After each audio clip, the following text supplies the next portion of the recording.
Hi everybody, welcome back to our 12.1 notes.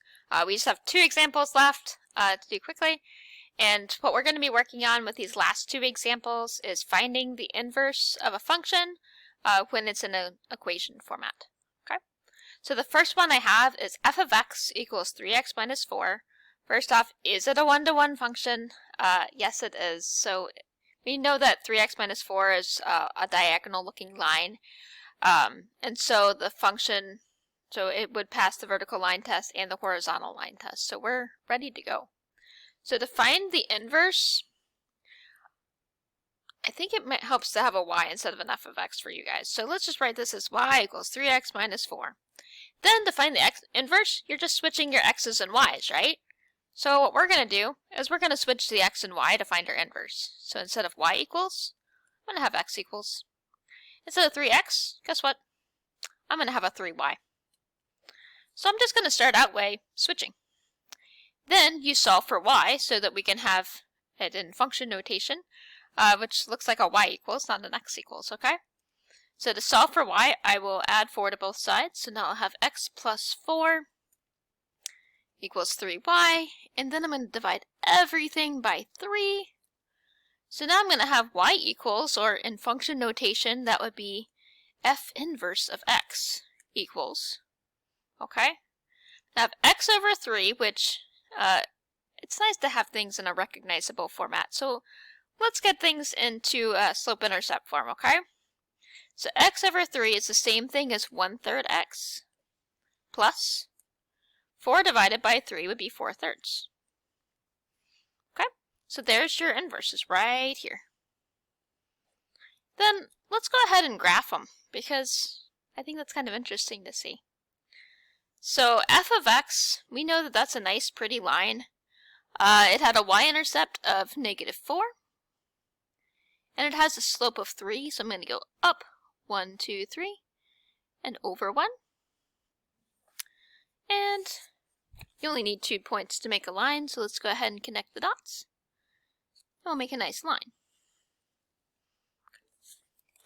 So that's our original function, that's f of x.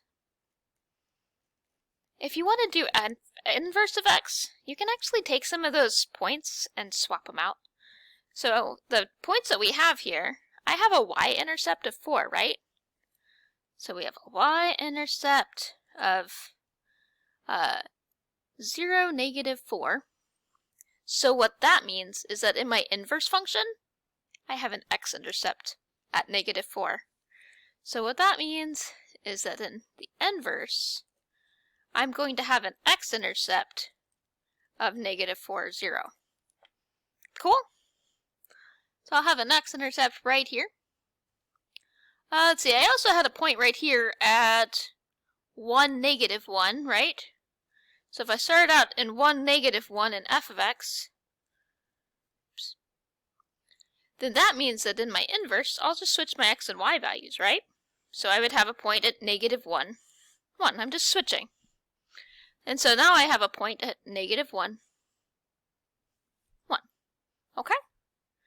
And again, let's go ahead and connect the dots and form a nice pretty line.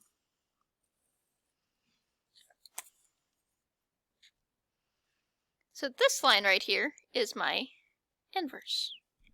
One thing that's really cool about inverses is that if I were to make this y equals x line right here,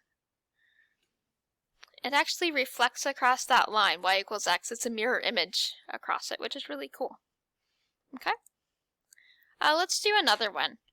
In part D, I've got f of x equals x cubed plus 1. So for this one, what you're going to do is you'll have y equals x cubed plus 1. You're going to switch the x and y and solve for y. So I'm going to let you guys try this and see how it goes from here. So go ahead and pause the video, see if you can get to your inverse, and I'll show you the answer in 3, 2, 1. Alright, you should have an inverse, f of inverse of x, equal to the cube root of x minus 1. How'd you do? We do okay? If not, Hopefully you guys switched your x and y. Like that. Hopefully you subtracted 1 from both sides.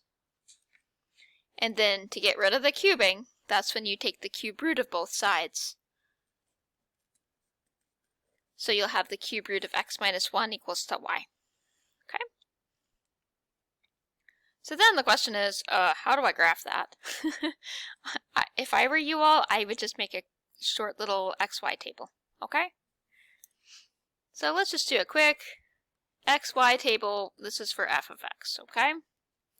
So let's do some easy ones to cube. So how about if we have -2, -1, 0, 1, and 2. Let's just do a few points. So if I plug in -2 into my original equation, I would do -2 to the third, so that's -2 times -2 times -2, which would be -8, right? Then I'll have -8 plus 1, which would be -7. If I substitute -1 into my original equation, -1 to the third would be -1, and -1 plus 1 is 0. If I substitute 0 in, 0 to the third is 0.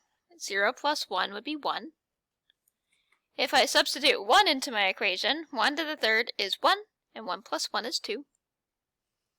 And if I substitute 2 in, 2 to the third would be 8, and 8 plus 1 would be 9. How's that? Is that okay? Let's go ahead and plot it. So my original function, I have -2, -7. I've got -1, 0. I have 0, 1, 1, 2, and the point 2, 9.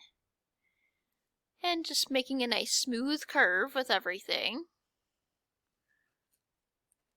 That's what a cubic function looks like. Alright? Then if you wanted to graph the inverse, all I'm going to do is switch the x and y. So for my inverse, instead of having -2, -7 as a point, now I'm going to have -7, -2 as a point. So let's graph that. -7, -2. Be right here. Instead of -1, 0 as a point, now I'm going to have 0, -1 as a point. Instead of 0, 1, guess what? I have 1, 0. And instead of 1, 2, now I have 2, 1. And instead of 2, 9, now I have 9, 2. And let's connect our new dots to form a nice curve. And I'll label this is f of x, and that's our f inverse of x. That's it.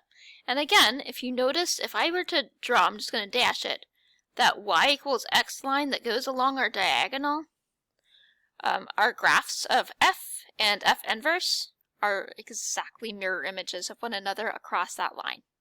Neat? Alright, so have fun finding lots of inverses, okay?